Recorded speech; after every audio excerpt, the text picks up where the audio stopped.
আসসালামু আলাইকুম। Live 365 YouTube চ্যানেলে সবাইকে স্বাগতম। আজ আপনাদেরকে আমি দেখাবো অফিস 365 ইউজারকে কিভাবে অ্যাডমিন অ্যাক্সেস দিতে হয়।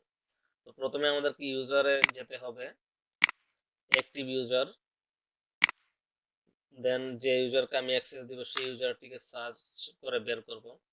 জন Abraham, John at the rate যে মেলটি আছে সেটাকে যদি আমি অ্যাক্সেস দিতে চাই তাহলে জন আব্রাহাম নামে ইউজারে যেতে হবে। Then manage rule, admin centre access. তো এখানে অনেক ধরনের অ্যাডমিনিস্ট্রেটর প্যানেল আছে।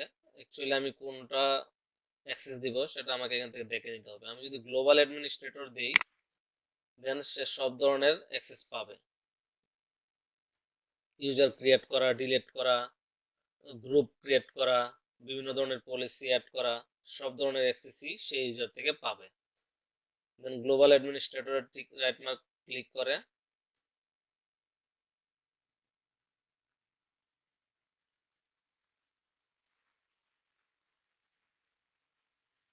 গ্লোবাল অ্যাডমিনিস্ট্রেটরে ক্লিক করে সেভ দিয়ে দিতে হবে।